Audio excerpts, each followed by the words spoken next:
Tuan-tuan dan puan-puan yang dirahmati Allah Subhanahu wa taala, berjumpa kembali kita dalam program kita Gembara Jiwa bersama dengan Rasulullah sallallahu alaihi wasallam, di mana di dalam majelis ilmu ini kita akan mempelajari perkara-perkara yang terjadi di dalam kehidupan Rasulullah sallallahu alaihi wasallam yang menjadi petunjuk di dalam kehidupan kita.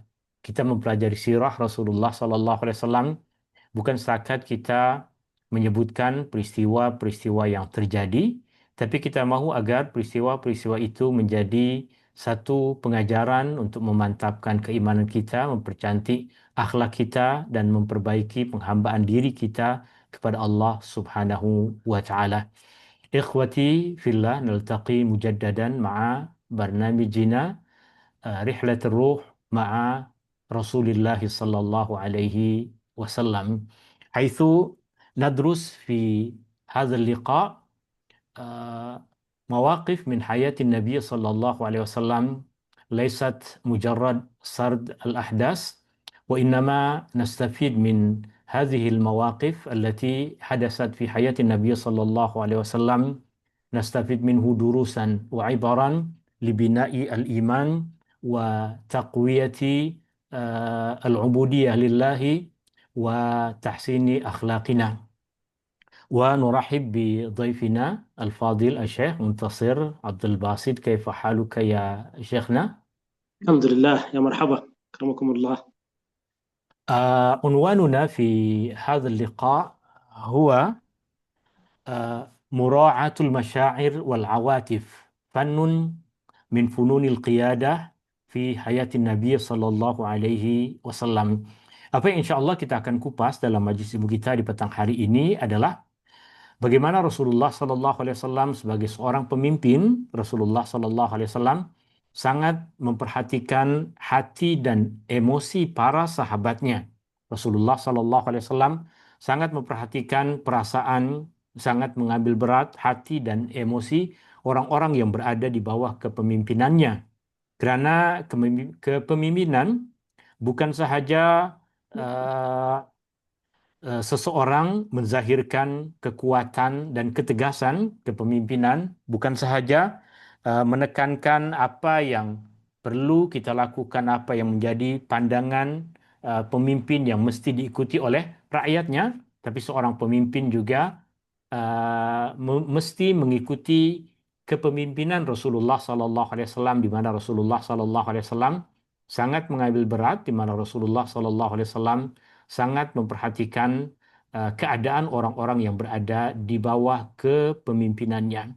Inna al-qiyadah laysat mujarrad izhar al-quwwah wa izhar al-hazm, والقيادة ليست مجرد فرض الرأي والهيمنة، وإنما القيادة قيادة رسول الله صلى الله عليه وسلم، القيادة التي نريد أن نطبقها في حياتنا هي القيادة التي نستفيد من حياة النبي صلى الله عليه وسلم، حيث كان النبي صلى الله عليه وسلم يراعي المشاعر، يراعي العواطف، يراعي القلوب. النبي صلى الله عليه وسلم في قيادته يراعي مشاعر رعيته، مشاعر أصحابه، قلوب رعيته وقلوب أصحابه. واختصارا للوقت نؤتي الفرصة كاملة لفضيلة الشيخ ليلقي المحاضرة بهذا العنوان إن شاء الله. تفضل يا شيخنا. بارك الله فيكم. بسم الله الرحمن الرحيم، الحمد لله رب العالمين، والصلاة والسلام على أشرف المرسلين وخاتم النبيين ورحمة الله للعالمين سيدنا محمد وعلى آله وصحبه أجمعين.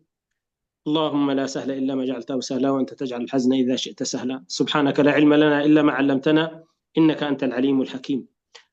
مرحبا بكم أيها الإخوة الأحباء في هذا اللقاء المبارك الذي نجتمع فيه حول مائدة رسول الله صلى الله عليه وسلم، نستلهم من سيرته العطرة العظات والعبر، ونمتثل لقول الله سبحانه وتعالى: لقد كان لكم في رسول الله أسوة حسنة لمن كان يرجو الله واليوم الآخر وذكر الله كثيرا. عنواننا اليوم بإذن الله كما أسلف الشيخ ابن عبد البر عنوان يتعلق بملامح فن القيادة في حياة النبي صلى الله عليه وسلم. وهذا يعني العنوان نحن أخذنا فيه مجموعة من المحاضرات حول ملامح فن القيادة في حياة النبي صلى الله عليه وسلم.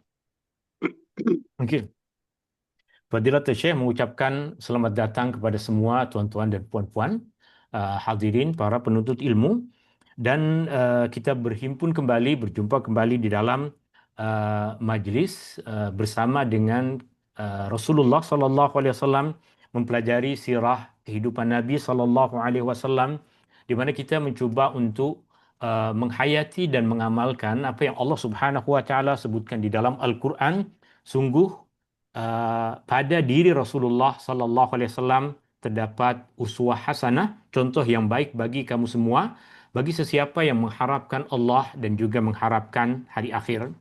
Tajuk majlis ilmu kita di petang hari ini masih berkaitan dengan perkara-perkara yang berkaitan dengan seni kepemimpinan dalam kehidupan Nabi sallallahu alaihi wasallam, di mana kita telah mengupas dalam beberapa pertemuan seni kepemimpinan di dalam kehidupan Rasulullah sallallahu alaihi wasallam. كنا قبل ذلك تحدثنا عن أن يعني ملامح فن القيادة في حياة النبي صلى الله عليه وسلم منها أنها قيادة تقوم على الشورى والرأي الجماعي، وأنها قيادة تقوم على القدوة من القائد أن يكون قدوة لجنوده، وقلنا إنها قيادة تقوم على العلم والمعرفة والحكمة والأخذ بالأسباب، وقلنا إنها قيادة تقوم على حسن التعامل مع الأزمات والثبات في وقت الشدائد، وقلنا إنها قيادة تقوم على معرفة المواهب والقدرات لدى الجنود، وقلنا أيضا إنها قيادة تقوم على الحكمة في التعامل مع المواقف، وتبقى معنا أن نقول أنها قيادة تقوم على جمع القلوب وتأليف المشاعر ومراعاة المشاعر، فهي قيادة قلوب قبل أن تكون قيادة أبدان. Dalam beberapa pertemuan yang lepas kita telah mempelajari tentang seni kepemimpinan dalam kehidupan Nabi sallallahu alaihi wasallam yang dibina di atas syura. Artinya Rasulullah sallallahu alaihi wasallam akan berpegang kepada pandangan para sahabat untuk menentukan satu perkara. Seni kepemimpinan Rasulullah sallallahu alaihi wasallam juga dibina di atas qudwah. Rasulullah sallallahu alaihi wasallam bukan sahaja menyuruh, tapi baginda memberikan contoh.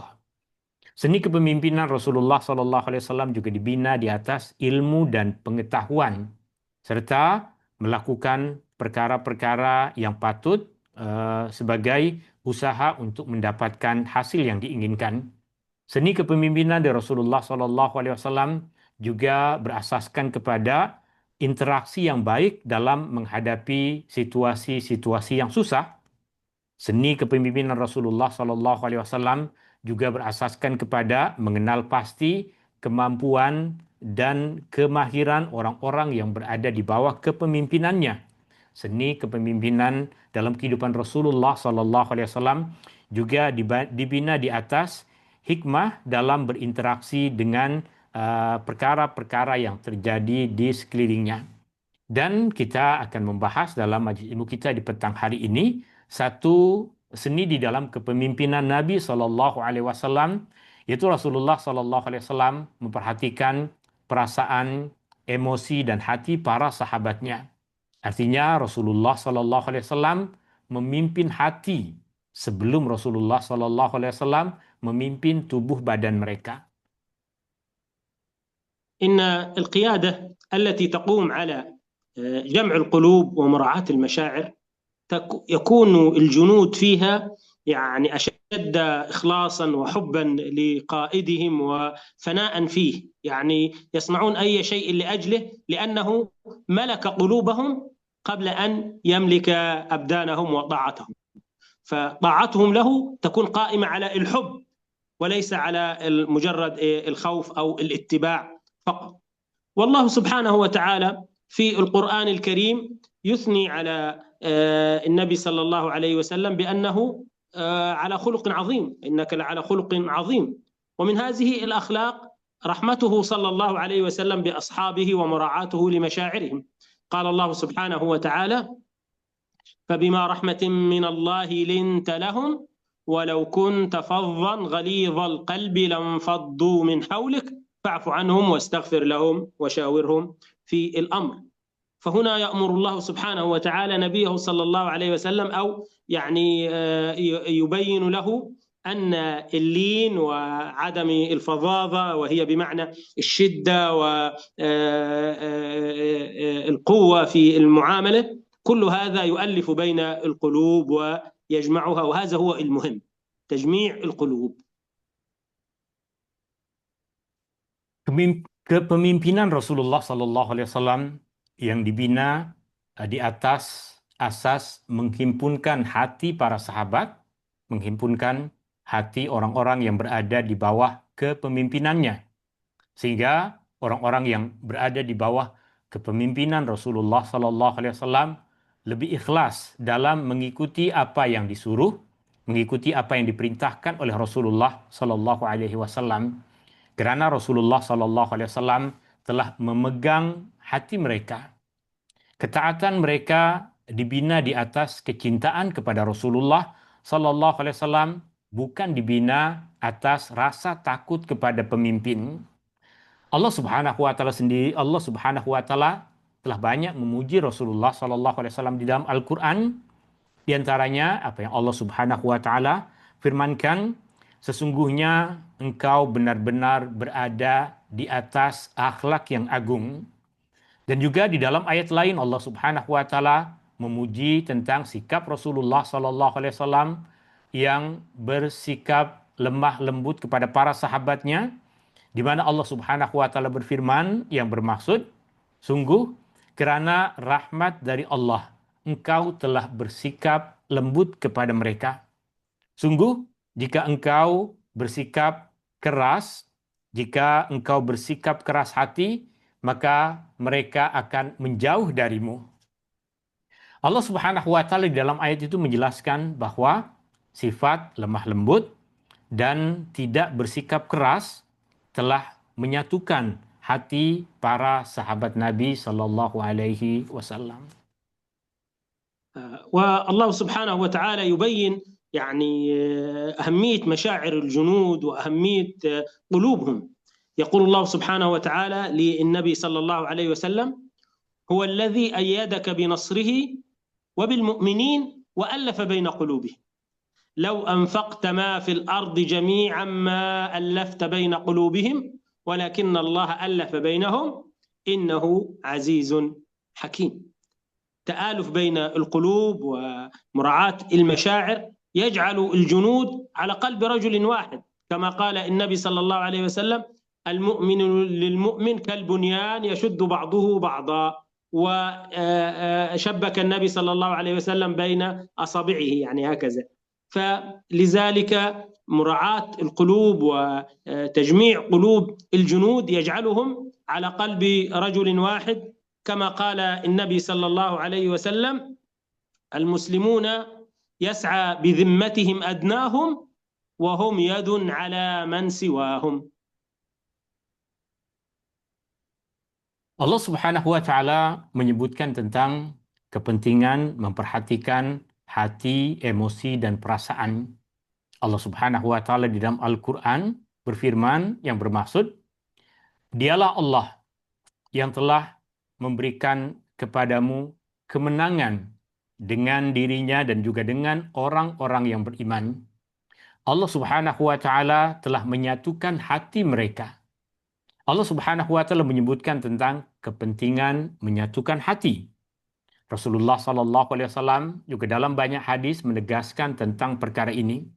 Rasulullah Sallallahu Alaihi Wasallam menegaskan bahwa sesungguhnya orang-orang yang beriman bagaikan satu binaan yang saling menguatkan satu dengan yang lainnya.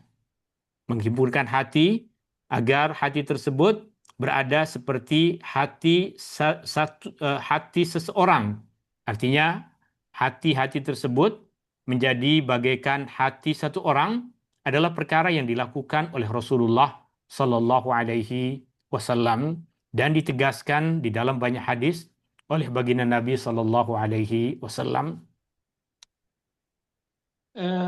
والمواقف في السيرة التي تدل على مراعاة النبي صلى الله عليه وسلم للمشاعر وجمعه للقلوب كثيرة، ونذكر منها من سيرة النبي صلى الله عليه وسلم أشهر هذه المواقف، وهو موقف الأنصار بعد غزوة حنين.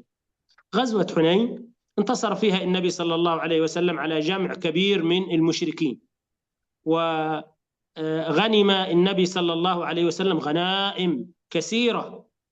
وغزوة حنين كانت بعد فتح مكة، وقد كان مع النبي صلى الله عليه وسلم بعض الناس الذين أسلموا حديثا، الطلقاء أو كما يقال المؤلفة قلوبهم، فهؤلاء جاءوا مع النبي صلى الله عليه وسلم في هذه الغزوة. فلما انتصر النبي صلى الله عليه وسلم وزع هذه الغنائم على المسلمين، وخص بها الذين أسلموا حديثا، المؤلفة قلوبهم، أعطاهم كثير جدا من الغنائم، ولم يعطي أنصار النبي صلى الله عليه وسلم الذين هم أهل المدينة، لم يعطيهم النبي شيئا، لا قليلا ولا كثيرا. فحزن الأنصار لذلك حزنا شديدا. Banyak perkara-perkara yang terjadi, banyak peristiwa-peristiwa yang terjadi di dalam sirah Nabi Sallallahu Alaihi Wasallam yang menjelaskan tentang Nabi Sallallahu Alaihi Wasallam yang sangat memperhatikan perasaan, hati, dan emosi para sahabatnya. Di antara peristiwa besar yang terjadi pada masa Rasulullah Sallallahu Alaihi Wasallam adalah berkaitan dengan sikap kaum Ansar selepas peristiwa Perang Hunain, di mana Rasulullah SAW dan umat Islam telah mendapatkan kemenangan di dalam Perang Hunain melawan orang-orang musyrik. Umat Islam di dalam Perang Hunain telah mendapatkan harta rampasan perang yang sangat banyak. Dan peristiwa Perang Hunain terjadi selepas Fathu Makkah, di mana dalam peristiwa Fathu Makkah banyak saudara-saudara baru yang masuk Islam. Banyak orang-orang mu'allaf yang masuk Islam. Banyak orang-orang yang pada ketika itu digelar sebagai at-tulaqa, yaitu orang-orang yang dibebaskan oleh Rasulullah SAW tanpa ditimpakan hukuman kepada mereka, sehingga hati mereka terbuka untuk masuk Islam. Ketika Rasulullah SAW dan para sahabat, ketika Rasulullah SAW dan umat Islam menang dalam Perang Hunain, Rasulullah SAW membahagikan harta rampasan perang, dan yang mendapatkan bahagian yang paling banyak dari harta rampasan perang tersebut adalah al-mu'allaf, orang-orang yang baru masuk Islam, orang-orang yang hati mereka mahu dilembutkan oleh Rasulullah SAW. Bahkan Rasulullah SAW tidak memberikan kaum Ansar, padahal mereka yang paling banyak berjuang. Rasulullah SAW tidak memberikan kaum Ansar sedikit pun dari harta rampasan perang ini, yang menyebabkan pada permulaan itu kaum Ansar telah pun bersedih dengan sangat sedih. وجاء زعيم الأنصار سيدنا سعد بن عبادة إلى النبي صلى الله عليه وسلم وقال له إنه الأنصار يعني حزنوا ويعني يحزنون. فقال النبي ولماذا؟ فقال يا رسول الله إنهم يعني حزنوا لأنك وزعت الغنائم ولم تعطيهم منها شيئا. فقال له النبي صلى الله عليه وسلم وأنت يا سعد كيف يعني تجدك؟ قال يا رسول الله انظر إلى الصدق. قال يا رسول الله إنما أنا امرؤ من قومي، يعني أنا رجل من قومي، يعني مثلهم. فقال النبي صلى الله عليه وسلم هنا مراعاة المشاعر، النبي سيراعي هذه المشاعر ويعالجها. فقال النبي صلى الله عليه وسلم فاجمعهم لي في هذه الحظيرة، الحظيرة يعني مكان واسع، ولا تدخل معهم أحدا غيرهم، يعني الأنصار فقط. فنادى فيهم سيدنا سعد بن عبادة وجمعهم جميعا. اجتمع الأنصار كلهم وجاء النبي صلى الله عليه وسلم فخاطبهم خطابا بليغا وعالج جراح قلوبهم وجمع مشاعرهم في خطاب رائع سأقصه عليكم. Maka pemimpin kepada kaum Ansar yaitu Sa'ad bin Ubadah datang berjumpa dengan Rasulullah sallallahu alaihi wasallam, menceritakan kepada Rasulullah sallallahu alaihi wasallam tentang kesedihan kaum Ansar.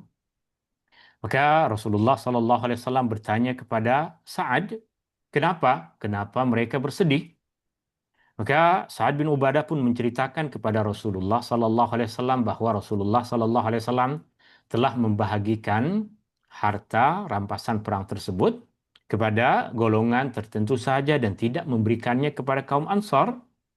Kemudian Rasulullah sallallahu alaihi wasallam bertanya kepada Sa'ad, "Bagaimana pula dengan engkau, wahai Sa'ad?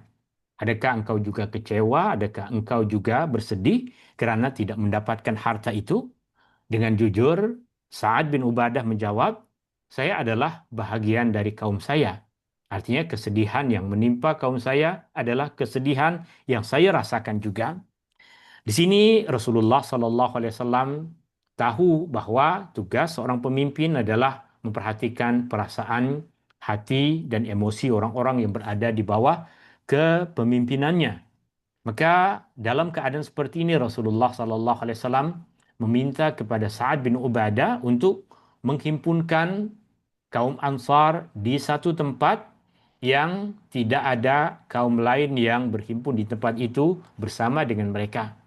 Dan disinilah Rasulullah sallallahu alaihi wasallam menjelaskan tentang pentingnya seorang pemimpin memperhatikan hati, emosi dan perasaan orang-orang yang berada di bawah kepemimpinannya. Rasulullah sallallahu alaihi wasallam berkhutbah kepada mereka, menyampaikan kepada mereka seperti yang akan Syekh ringkaskan berikut. النبي صلى الله عليه وسلم جمع الأنصار ثم قال لهم يا معشر، قام فخطيبا حمد الله وأثنى عليه بما هو أهله ثم قال يا معشر الأنصار ألم آتكم ضلالا فهداكم الله وعالة يعني فقراء فأغناكم الله وأعداء فألف الله بين قلوبكم؟ قالوا بلى. قال رسول الله صلى الله عليه وسلم ألا تجيبون يا معشر الأنصار؟ قالوا وما نقول يا رسول الله وبماذا نجيبك؟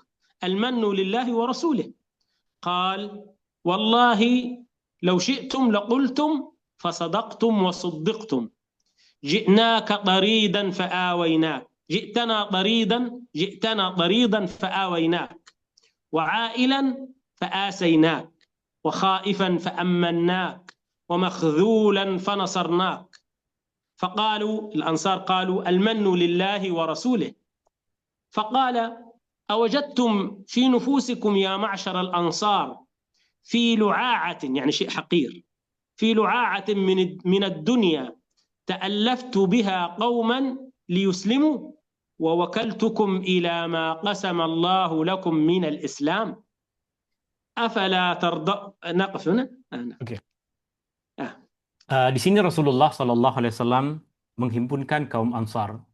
Rasulullah sallallahu alaihi wasallam berdiri, berceramah, berkhutbah di hadapan mereka. Rasulullah sallallahu alaihi wasallam memuji Allah Subhanahu wa taala, kemudian mula berkata kepada kaum Ansar, "Wahai kaum Ansar, bukankah dahulu aku telah datang kepada kamu semua, sedang ketika itu kamu semua berada dalam keadaan sesat. Kemudian Allah Subhanahu wa taala memberikan petunjuk kepada kamu semua melalui aku.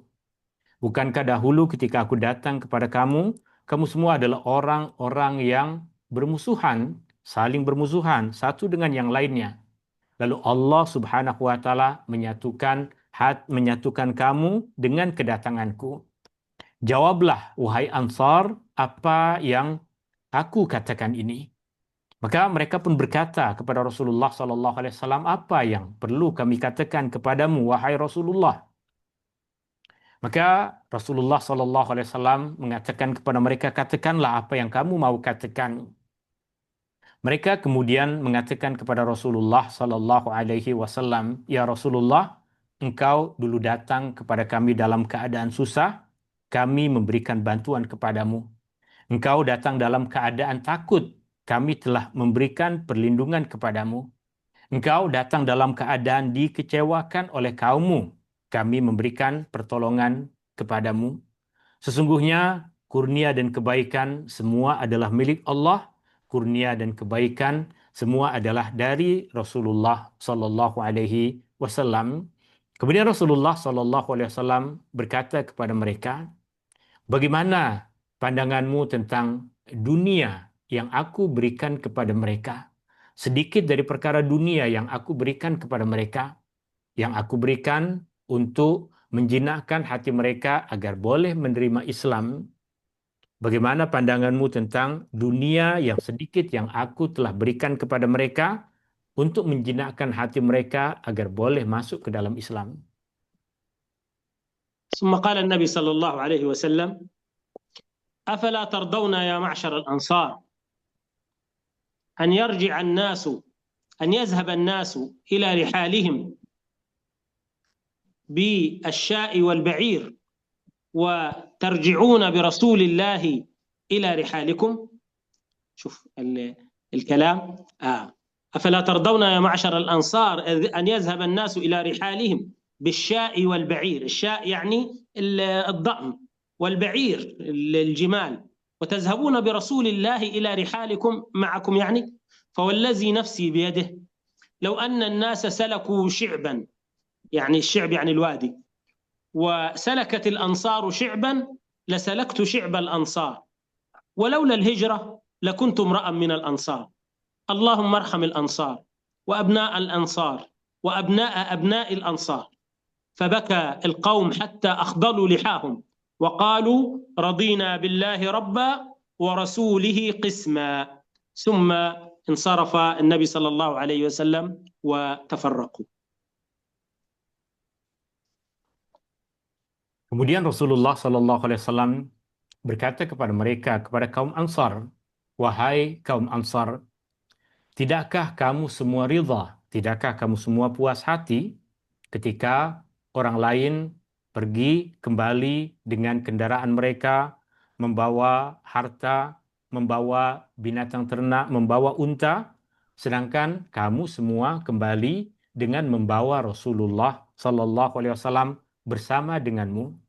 Demi Allah yang jiwaku berada pada tangannya, seandainya semua umat manusia melintasi satu jalanan dan kaum Ansar melintasi satu laluan, maka aku akan melintasi laluan bersama dengan kaum Ansar. Seandainya tidak ada hijrah, aku akan memilih untuk menjadi seorang dari kaum Ansar. Semoga Allah Subhanahu wa taala memberikan rahmat kepada kaum Ansar. Semoga Allah memberikan rahmat kepada anak-anak kaum Ansar. Semoga Allah memberikan rahmat kepada anak cucu kepada kaum Ansar. Maka kaum Ansar pun menjawab seruan Rasulullah sallallahu alaihi wasallam dengan mengatakan, kami ridha Allah sebagai Tuhan kami dan kami ridha Rasulullah sallallahu alaihi wasallam sebagai bahagian kami. هذا الموقف الرائع تجد فيه كيف أن النبي صلى الله عليه وسلم أولا راعى هذه المشاعر وقدرها. لما أخبره سعد بن عبادة النبي قال: اجمعهم لي. ثم ترى في خطاب النبي صلى الله عليه وسلم كيف غسل النبي قلوبهم، كيف راعى مشاعرهم واستل هذا الحزن من قلوبهم ونظف قلوبهم تماما من هذا الحزن. ذكرهم بفضلهم ومكانتهم، وأن النبي صلى الله عليه وسلم يعني أتاهم وطريدا ومخذولا فنصروه وأمنوه ووقفوا مع النبي. ذكرهم بفضلهم وذكرهم بما كانوا عليه قبل الإسلام وبفضل الإسلام عليهم وبفضل الإسلام عليهم. قال: يعني ألم آتكم كنتم أعداء فألف الله بينكم بي، وكنتم ضلالا هداكم الله بي، وهكذا. ذكرهم فضل الإسلام عليهم وفضلهم ومكانتهم في الإسلام، ثم ذكرهم بما لهم في مقابل هذه الغنائم التي حرموا منها. قال: يعني أنتم لهم هم الغنائم الشاء والبعير وأنتم لكم رسول الله صلى الله عليه وسلم، يعني أنا سأعود معكم يكفيكم هذا. ثم النبي صلى الله عليه وسلم أخبرهم بالحكمة مما صنع، وقال إن هذا لعاعة من الدنيا، يعني شيء حقير من الدنيا. هذه الغنائم أتألف بها قلوب قوم، يعني إيه؟ يعني أثبتهم على الإسلام وأحببهم في الإسلام بهذه الغنائم. أما أنتم فلا، إسلامكم لا يحتاج إلى مساعدة ولا يحتاج إلى تثبيت، فأنتم أفضل وأعلى.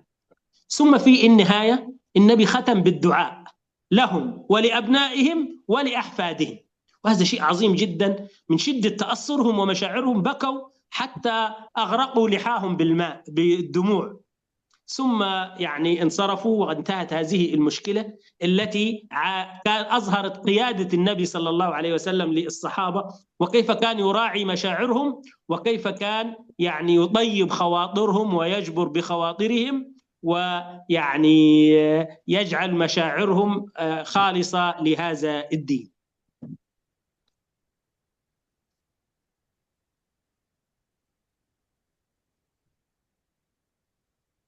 Pada peristiwa yang indah ini ada beberapa poin pengajaran. Yang pertama, Nabi SAW memperhatikan Rasulullah SAW mengambil berat perasaan dan emosi yang ada pada kaum Ansar. Yang kedua, Nabi SAW membasuh, Nabi SAW membersihkan hati mereka dari kesedihan yang telah menimpa mereka. Yang ketiga, Rasulullah SAW mengingatkan mereka akan kebaikan mereka kepada Rasulullah SAW. Mereka telah memberikan tempat kepada Rasulullah SAW, membantu perjuangan Rasulullah SAW. Mereka telah memberikan kemudahan bagi Rasulullah SAW. Kemudian yang keempat, Rasulullah SAW juga mengingatkan kepada kaum Ansar tentang keadaan mereka sebelum Islam, di mana mereka adalah kaum yang bermusuhan, di mana mereka adalah dahulu sebelum Islam adalah kaum yang tersesat. Allah Subhanahu wa taala telah menyatukan mereka dengan Islam. Allah Subhanahu wa taala telah memberikan kepada mereka petunjuk melalui Rasulullah sallallahu alaihi wasallam. Yang kelima, Rasulullah SAW menyebutkan apa yang mereka dapatkan,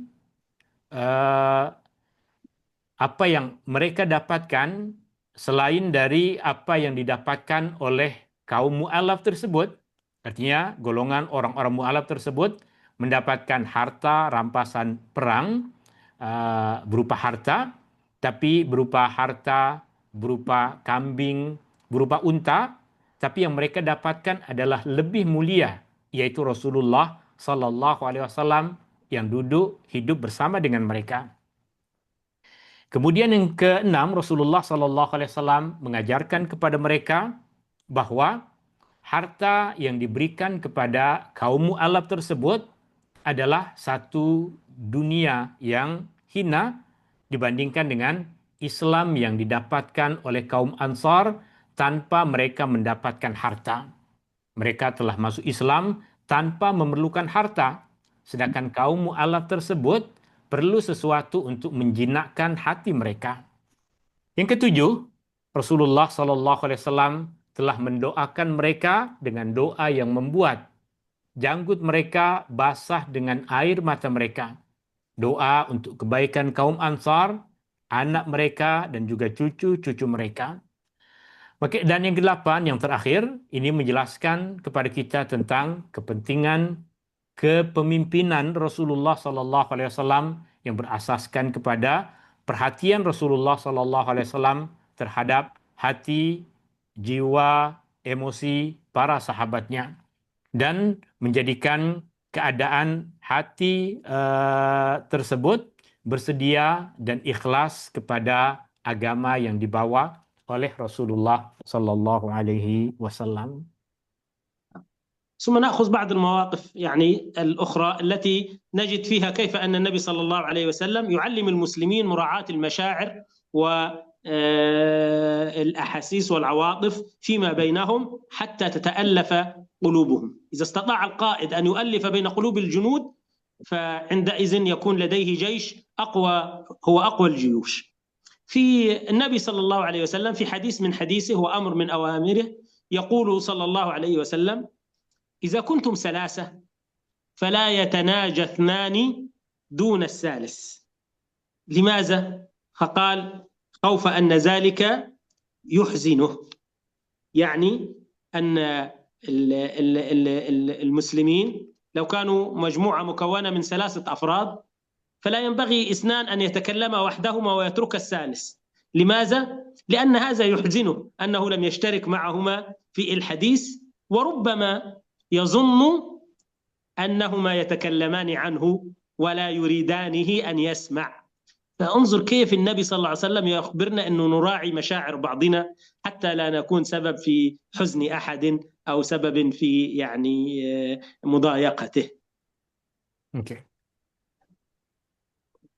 Di antara perkara yang diajarkan oleh Rasulullah Sallallahu Alaihi Wasallam kepada kita kaum muslimin agar kita mengambil berat, agar kita memperhatikan perasaan, hati dan emosi sesama kaum muslimin, kerana dengan memperhatikan emosi, perasaan dan hati, ia boleh menyatukan hati-hati mereka. Dan pasukan yang disatukan hatinya adalah pasukan yang lebih kuat dibandingkan dengan pasukan yang hati mereka saling bercerai. Rasulullah SAW memberikan nasihat kepada kita dalam perkara ini. Misalnya dalam hadis yang Rasulullah SAW bersabda, apabila kamu tengah duduk bertiga, apabila kamu bertiga, maka janganlah 2 orang berbisik dan meninggalkan yang satu keseorangan, kerana perkara tersebut akan membuatnya bersedih. Di sini Rasulullah SAW mengajarkan adab kepada kita orang-orang yang beriman, mengajarkan adab kepada kita orang Islam, agar kita ketika tengah berada 3 orang, 2 orang tidak patut untuk berbicara dan meninggalkan yang ketiga tanpa ikut berbicara bersama dengan mereka. Kerana boleh jadi dia menyangka bahawa kedua orang tersebut tengah membicarakan tentang aib dan keburukannya. Maka Rasulullah SAW sangat memperhatikan perasaan orang Islam. Rasulullah SAW sangat memperhatikan perasaan kaum muslimin, sebab ia boleh menyebabkan kesedihan dan salah sangka bagi orang yang tidak diajak berbicara tersebut. لما هاجر الصحابة من مكة إلى المدينة، النبي صلى الله عليه وسلم أيضا أراد أن يؤلف بين مشاعر هذين الفريقين، فريق المهاجرين والأنصار. فبعد الهجرة مباشرة صنع النبي صلى الله عليه وسلم شيئا اسمه المؤاخاة. والمؤاخاة هي أن يتولى كل واحد من الأنصار أصحاب البلد أهل المدينة واحدا من المهاجرين الضيوف القادمين عليهم، فيكون معه يعني يسكنه في بيته ويطعمه ويعيش معه حتى تزداد الألفة ما بين المهاجرين والأنصار. وفعلا فصنع الأنصار ذلك، وكان هذا سببا في زيادة المحبة وقوة المشاعر ما بين المهاجرين والأنصار. ومدح الله الأنصار في القرآن الكريم بهذا فقال: والذين تبوأوا الدار والإيمان من قبلهم يحبون من هاجر إليهم ولا يجدون في صدورهم حاجة مما أوتوا ويؤثرون على أنفسهم ولو كان بهم خصاصة ومن يوق شح نفسه فأولئك هم المفلحون. انظر إلى قوله تعالى: يحبون من هاجر إليهم. يعني المؤاخاة التي صنعها النبي صلى الله عليه وسلم جعلت هناك محبة بين الجنود، محبة بين الرعية، محبة بين الصحابة، وهذه المحبة هي أقوى شيء يقوي الجيوش ويجعل القيادة ناجحة حينما يحب الجنود بعضهم بعضا. حينما تحب أخاك وأنت في المعركة كيف ستدافع عنه؟ وكيف ستفديه بنفسك محبة له، وهذا ما أرادنا النبي أن نكون عليه، وما ظهر في قيادة النبي صلى الله عليه وسلم للمسلمين. Oke. Ketika para sahabat Nabi Shallallahu Alaihi Wasallam hijrah dari Mekah ke Madinah, dan para sahabat yang berhijrah dari Mekah ke Madinah, mereka kita kenal sebagai kaum muhajirin. Dan para sahabat yang menyambut kedatangan mereka di Madinah, penduduk Madinah, kita kenal sebagai kaum Ansar. Nabi Shallallahu Alaihi Wasallam di antara perkara pertama yang Nabi Shallallahu Alaihi Wasallam lakukan selepas para sahabat berhijrah dari Mekah ke Madinah adalah Rasulullah Shallallahu Alaihi Wasallam mahu menyatukan antara kaum muhajirin dan kaum Ansar. Maka Rasulullah Shallallahu Alaihi Wasallam melakukan satu usaha yang sangat besar yang dinamakan sebagai al-mu'akhah, persaudaraan. Rasulullah Shallallahu Alaihi Wasallam mempersaudarakan antara kaum Ansar dengan kaum muhajirin, di mana kaum Ansar setiap satu dari mereka akan mengambil satu ataupun dua dari kaum muhajirin untuk dibawa ke rumahnya tinggal bersama dengan mereka. Dengan demikian, dengan persaudaraan yang diikatkan oleh Rasulullah SAW antara kaum muhajirin dengan kaum Ansar, bertambahlah kecintaan dan bertambah kuat emosi dan perasaan di antara kaum muhajirin dan kaum Ansar. Allah Subhanahu wa taala di dalam Al-Qur'an memuji kaum Ansar dengan firman-Nya, dan ini boleh kita jumpai di dalam surah Al-Hasyr, di mana Allah Subhanahu wa taala berfirman yang bermaksud, dan orang-orang yang menempati negeri yaitu Madinah dan berada dalam keadaan keimanan, itu mereka kaum Ansar, yuhibbuna man hajaru ilaihim, mereka cinta, mereka sayang kepada orang-orang yang berhijrah kepada mereka, dan mereka tidak menjumpai di dalam hati mereka kesusahan apapun pada apa yang telah mereka berikan kepada kaum muhajirin. Dan mereka memberikan keutamaan kepada orang lain ke atas diri mereka sendiri, meskipun mereka tengah berada dalam keadaan yang susah. Meskipun kaum Ansar boleh jadi tengah berada dalam keadaan yang susah, tapi mereka memberikan keutamaan kepada orang lain dibandingkan dengan diri mereka sendiri. Tengok bagaimana mereka saling mencintai, bagaimana kaum Ansar mencintai orang-orang yang hijrah kepada mereka. Yuhibbuna man hajar ilaihim. Kecintaan di antara para sahabat, kecintaan di antara orang-orang yang berada di bawah kepemimpinan Rasulullah SAW menjadi sebab yang paling kuat, menjadi sebab yang paling utama kekuatan umat Islam pada ketika itu. Bayangkan para sahabat ketika mereka tengah berperang, ketika mereka tahu bahwa orang yang berada di sebelah kiri dan kanan mereka adalah orang-orang yang mereka cintai, adalah orang-orang yang mereka sayangi. Tentu bagaimana kita tahu bagaimana sikap mereka di dalam berperang. Kecintaan inilah yang telah menguatkan pasukan umat Islam. Kecintaan inilah yang telah membuat kekuatan umat Islam, kekuatan para sahabat.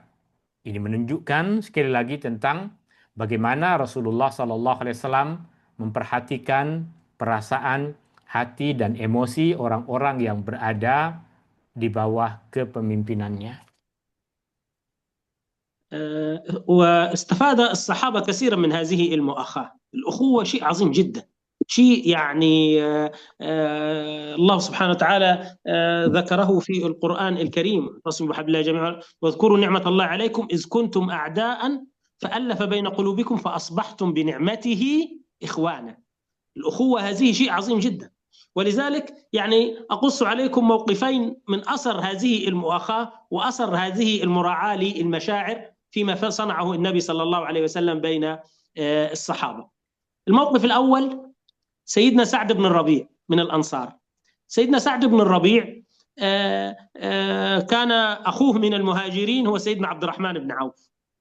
فسيدنا سعد نادى سيدنا عبد الرحمن وقال له: هذا مالي كله، أقسمه نصفين، نصفه لك ونصفه لي، وهاتان زوجتاي، معه زوجتين، سأطلق واحدة منهما، وبعد يعني انتهاء عدتها تزوجها أنت، وأنا أتكفل يعني إيه بزواجك منها. انظر إلى الأخوة كيف أوصلت ما بينهما.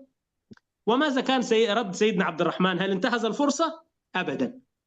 سيدنا عبد الرحمن قال له: بارك الله لك في مالك وفي زوجك، ولكن دلوني على السوق، يعني أنا رجل تاجر وأستطيع أن أذهب إلى السوق وأعمل.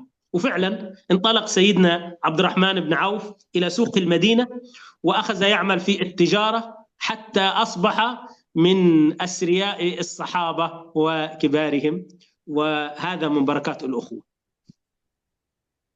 Di antara peristiwa-peristiwa yang menjadi kesan dari persaudaraan yang disatukan oleh Rasulullah SAW adalah peristiwa yang terjadi antara sahabat Nabi SAW dari kaum Ansar, yaitu Sa'ad bin Rabi' dan saudaranya yang telah disaudarakan oleh Rasulullah SAW dari kaum Muhajirin, yaitu Abdurrahman bin Auf.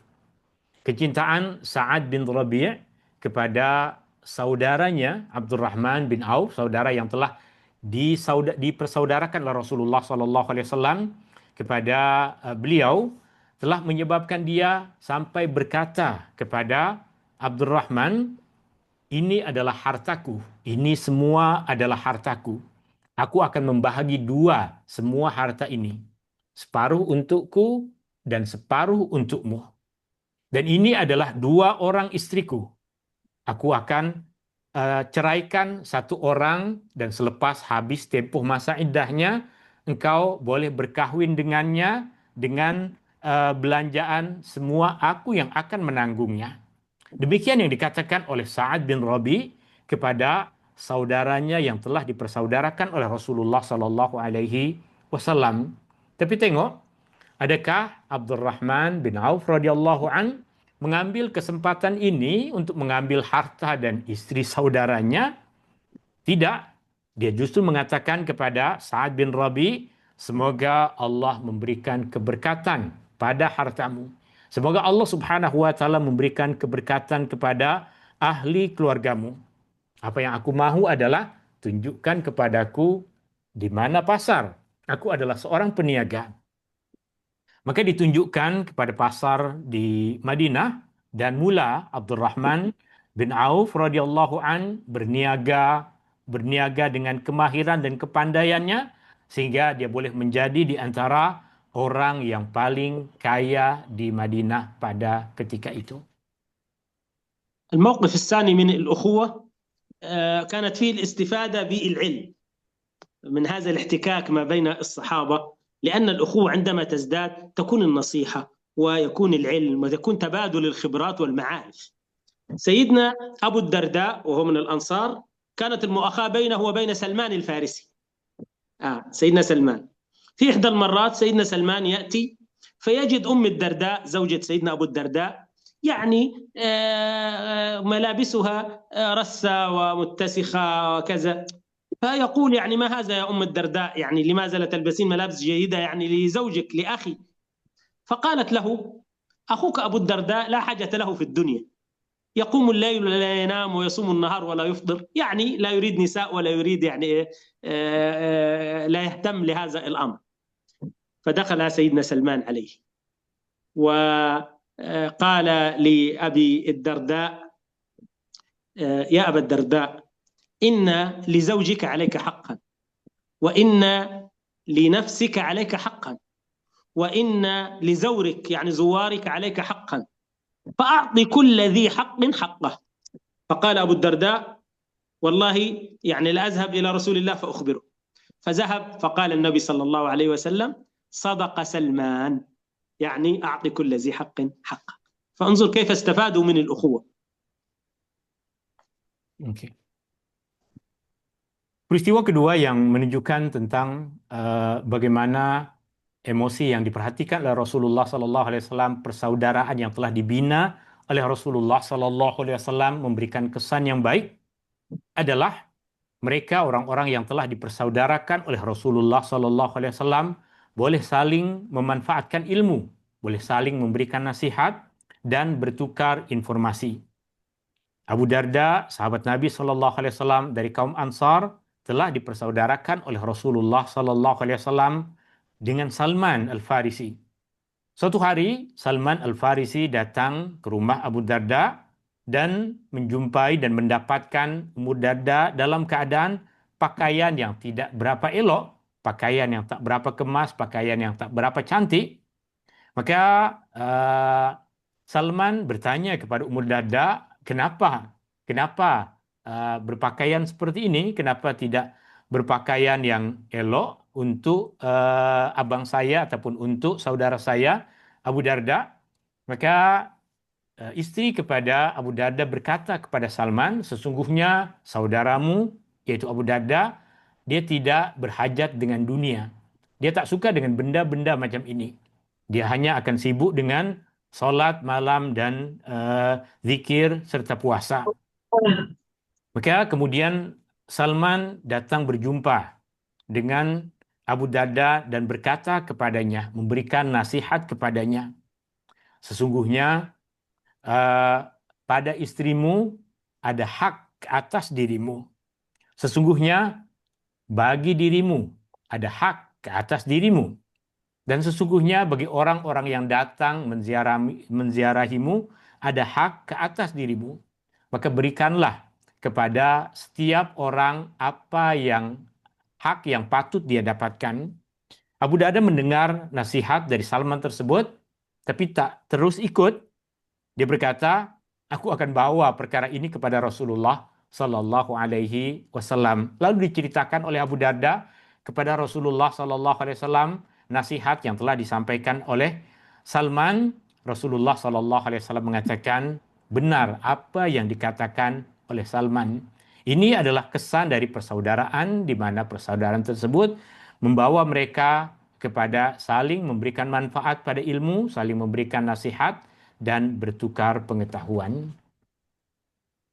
كذلك من مواقف مراعاة النبي صلى الله عليه وسلم للمشاعر والأحاسيس وسط الجنود ووسط الرعية، إنه النبي صلى الله عليه وسلم كان عندما يحصل خطأ من بعض الناس كان النبي صلى الله عليه وسلم يعالج هذا الخطأ دون أن يذكر الأسماء.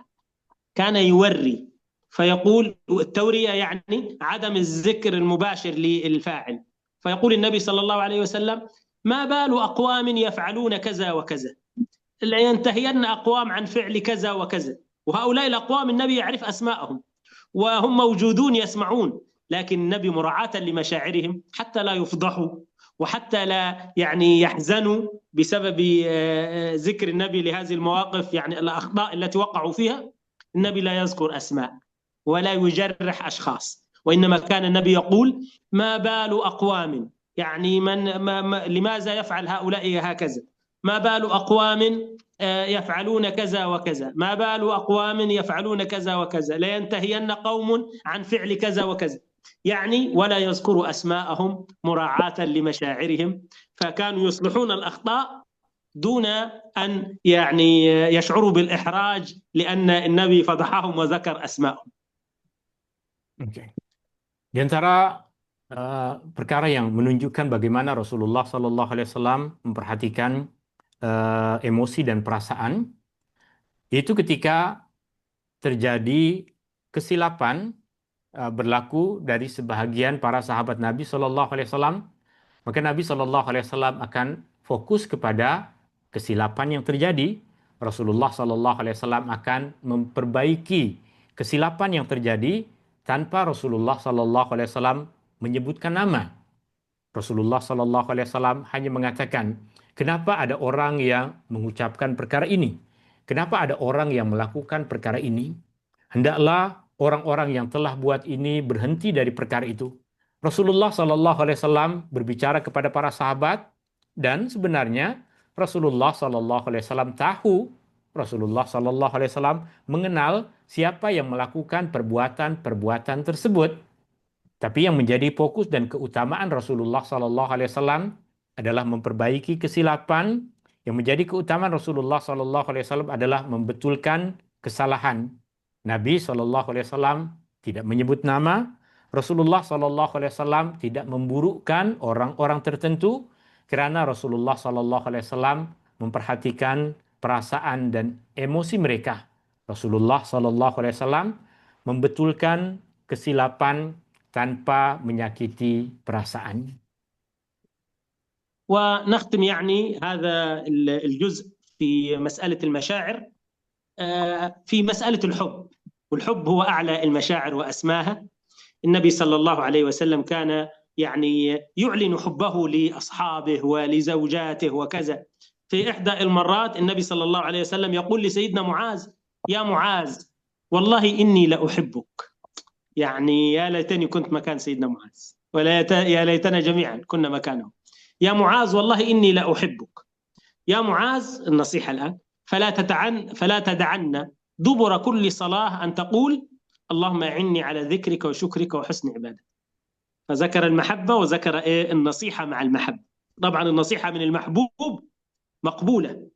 وكان النبي صلى الله عليه وسلم يقول: إذا أحب أحدكم أخاه فليخبره، يعني يقول له: إني أحبك في الله. فذهب الصحابي وقال لأخيه: إني أحبك في الله. فقال له: أحبك الله الذي أحببتني فيه. فهذا من إعلاء المشاعر والمحبة بين المسلمين. ويعني أنا أحبكم في الله وأحب كل من يقول لا إله إلا الله محمد رسول الله. ونسأل الله سبحانه وتعالى أن يؤلف بين قلوبنا وأن يجعل هذه المحبة سببا لسعادتنا في الدنيا والآخرة. وإن شاء الله رب العالمين، لأنه موضوع المشاعر والقلوب والأحاسيس مهم جدا، هناك محاضرة أخرى إن شاء الله الأسبوع القادم في مواقف أخرى في مراعاة النبي صلى الله عليه وسلم للمشاعر وللعواطف وللقلوب، لأن قيادة النبي صلى الله عليه وسلم كانت قيادة قلوب. وبارك الله فيكم. Dan sebagai penutup dalam majlis ilmu kita di petang hari ini, berkaitan dengan bagaimana Rasulullah Sallallahu Alaihi Wasallam memperhatikan hati dan emosi, ia berkaitan dengan cinta, di mana Rasulullah Sallallahu Alaihi Wasallam akan mengungkapkan, akan menzahirkan, akan menyebutkan apabila dia mencintai seseorang, apabila dia mencintai ahli keluarganya. Di antaranya adalah dalam hadis yang kita semua dah mengetahuinya, bagaimana Rasulullah Sallallahu Alaihi Wasallam berkata kepada Muaz. Rasulullah Sallallahu Alaihi Wasallam berkata kepada Muaz, demi Allah, sungguh aku sayang kepadamu. Rasulullah Sallallahu Alaihi Wasallam mengucapkan kecintaannya kepada para sahabatnya. Semoga kita semua berada pada keadaan sebagaimana keadaan Muaz, orang yang dicintai oleh Rasulullah Sallallahu Alaihi Wasallam. Kemudian Rasulullah Sallallahu Alaihi Wasallam selepas mengungkapkan kecintaannya kepada sahabatnya Muaz, Rasulullah Sallallahu Alaihi Wasallam mula memberikan nasihatnya.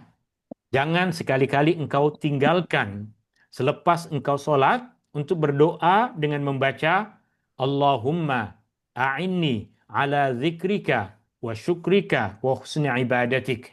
Ya Allah, bantulah aku untuk mengingatmu, untuk bersyukur kepadamu, untuk mempercantik ibadah kepadamu. Yang tentunya nasihat dari orang yang dicintai sudah mesti adalah satu nasihat yang akan diterima. Rasulullah Sallallahu Alaihi Wasallam sayang kepada Muaz, Muaz sayang kepada Rasulullah, sudah tentu nasihat ini akan diterima dan diamalkan. Rasulullah Sallallahu Alaihi Wasallam juga mengingatkan para sahabatnya, apabila salah seorang di antara kamu sayang dengan sahabatnya, dengan saudaranya, maka ucapkanlah kecintaan itu. Maka para sahabat pun saling mengucapkan kecintaan mereka satu dengan yang lainnya.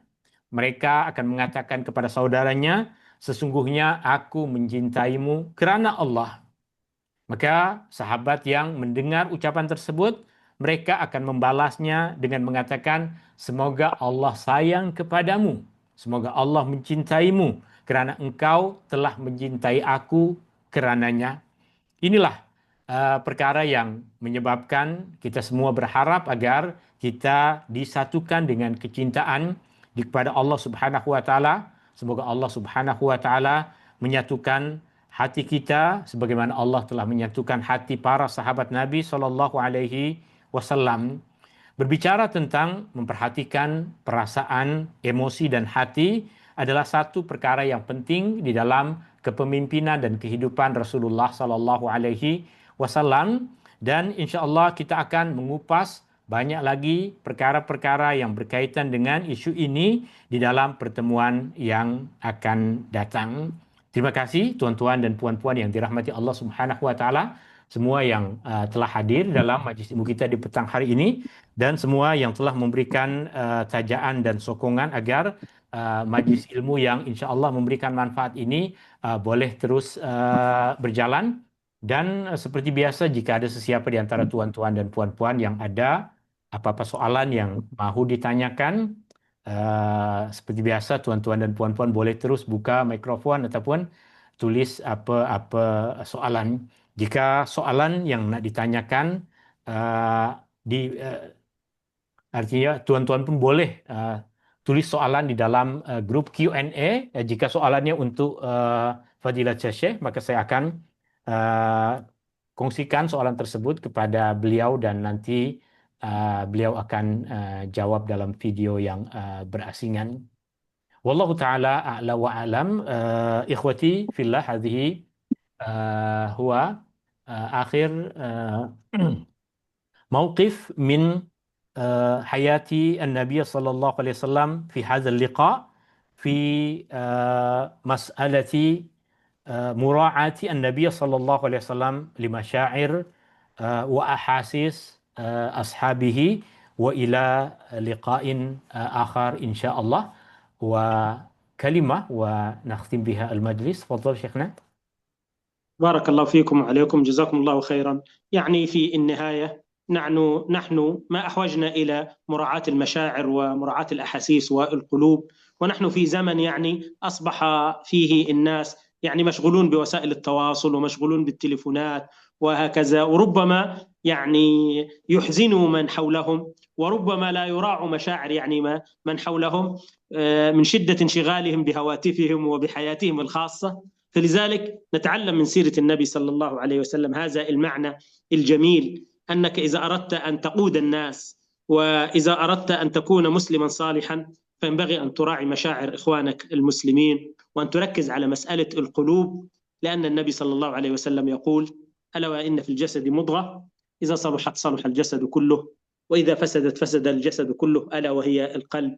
القلب موطن المشاعر والأحاسيس، وهي من أجمل والنعم التي أنعم الله بها على المسلمين. ونسأل الله سبحانه وتعالى أن يؤلف بين قلوبنا، وأن يصلح ذات بيننا، وأن يجعلنا إخوة متحابين فيه، كما جمعنا في الدنيا على طاعته أن يجمعنا في الآخرة في مستقر رحمته. Amin. وبارك الله فيكم، وصلى اللهم وسلم وبارك على سيدنا محمد وعلى آله وصحبه أجمعين. Dan tentunya dalam keadaan kita sekarang, kita sangat memerlukan tentang perhatian terhadap emosi dan hati, di mana kebanyakan orang ketika berhimpun sibuk dengan handphonenya masing-masing, dengan tabnya, dengan media sosialnya masing-masing, dan tentunya terkadang perkara ini akan membuat sedih, kecewa orang-orang yang duduk bersama dengan kita. Maka dari apa yang kita pelajari dari kehidupan Nabi SAW, agar kita menjadi seorang Muslim yang baik, hendaklah kita memperhatikan hati dan perasaan orang lain. Kerana Rasulullah SAW mengatakan, sungguhnya di dalam tubuh badan kita ada segumpal daging yang apabila ia elok, maka semua yang lain akan cantik. Ia adalah jantung hati kita. Maka di antara kenikmatan yang Allah Subhanahu wa taala berikan kepada umat Islam, Allah Subhanahu wa taala jadikan kita sebagai orang-orang yang bersaudara, dan semoga sebagaimana Allah Subhanahu wa taala himpunkan kita di dunia dalam kebaikan, Allah Subhanahu wa taala himpunkan kita di akhirat nanti di dalam rahmat-Nya. Syukran, jazakumullahu khairan, subhanakallahumma wa bihamdika asyhadu an la ilaha illa anta astaghfiruka wa atubu ilaik. Jumpa lagi dalam pertemuan yang akan datang. Wa ila liqa'in akhar insyaallah. Astaudi'ukumullah. Assalamualaikum warahmatullahi wabarakatuh. وعليكم السلام ورحمة الله وبركاته.